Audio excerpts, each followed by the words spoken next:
Hi, this is Dave, Veld Running Guide. Welcome to this week's navigation task. This week I've got a photograph and I want you to work out precisely where the photograph was taken from. Look at the features and work it out. The map is the Ordnance Survey 1 to 25,000. I've put 4 possible locations on there for you. So we've got a red dot, yellow dot, green dot and purple dot, or was it somewhere different? It doesn't have to be one of those dots, it might be somewhere else. So let's have a look at that photo and see what we can see. Let's have a look at the bigger picture. What are the main features, the macro features if you like, of the photo that we can see? Well, we've got a valley with a stream that meanders in it in the valley bottom left to right as we look. We'll get to a point here where the stream then disappears, goes off left and it's hidden from view. So that valley is going off. If we were to walk along it, we'd get to a point here and bend left and the valley will continue down there. Got another feature here, a big re-entrant draining down. Let me just zoom in a bit for that. So it looks like very steeply incised, steep-sided stream or re-entrant coming down, and it meets the valley that we're looking down at about the point where the valley bends off left and out of sight. Now, are we looking downstream or upstream? Sometimes it's tricky to tell on a photograph. It feels like we're looking downstream, but we'll work out for definite when we look at the map. So first of all, remember that bend off to the left as we look along the valley. So on the map, could we be looking from south to roughly north? Well, if we were, we'd look to a point here where the valley changed direction to the right, and we don't want that. Let me demonstrate that by putting an arrow on. So if we were looking northwards, we'd get to a point here where the valley changes direction, and that doesn't fit with what we saw on the photograph. So it makes more sense that we're on this section here where the meanders are, looking along to the point here where the valley changes direction.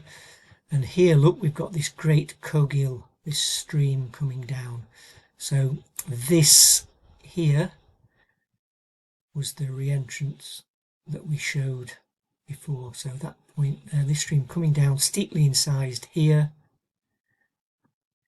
is this here, and it comes down, drains down to a point where the valley changes direction.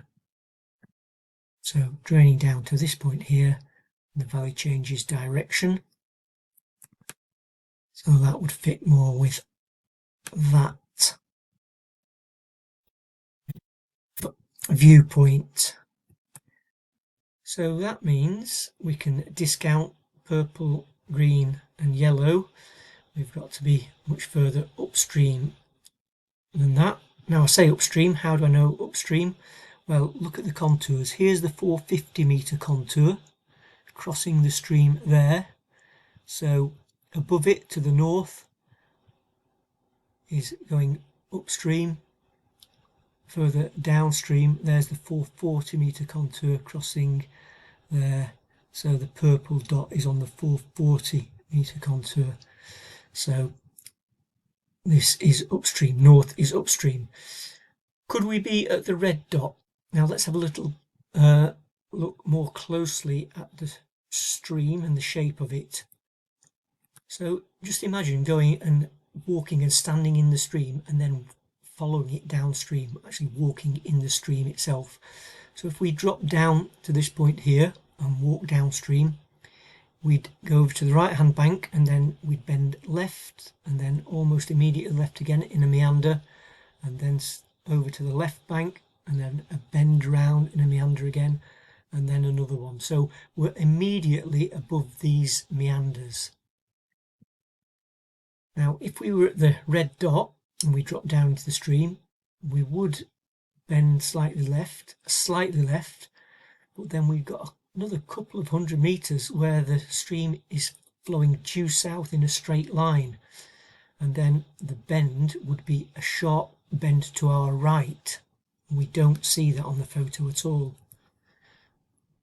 We bend left there and then left again. There's no long straight bit and then there's no sharp right, so we can't be at red. So where are we? Well, zoomed in we can see we're slightly above the valley bottom, slightly higher. We've got a man-made feature here, the sheepfold. We've also got a man-made feature of a fence line going along there that will help. So at the point where the runner is, there's a change of direction of the fence line along there, and then left, and then at this point in here it actually crosses the stream and goes on to the other side. So a couple of man-made features there that might help, but the main thing is the shape of the stream and the meanders. So we've discounted red. We can't be looking down that long straight bit. So what about the next point? Could we be up here slightly elevated above the stream, looking down onto that first bend, the meander and the meander? We've got this fence line in here, so that was the fence line, change of direction, fence line, and it crossing the stream, so that would put the runner at about that point there. What about that sheepfold, that man-made little wall that we could see? Well, not every sheepfold is mapped. You know, we could Ordnance Survey don't map absolutely everything. They decide what they think is significant and not, so that wasn't actually mapped. But the answer is where I've put the star and looking down over those meanders, the change of direction, and as we've said, looking at that obvious re-entrant of Great Cogill coming down there. So that was your answer this week. Not too easy, I don't think, and it's easy to get drawn into thinking it should be one of those points I'd put on the map, but when you look more closely at the actual details, some things might become obvious and you think, oh, it can't be there because of the shape of the stream. Always use those man-made features secondary, the shape of the land, the primary thing that we look at. Anyway, hope you enjoyed that. Thanks for watching and look out for next week's navigation task. Bye for now.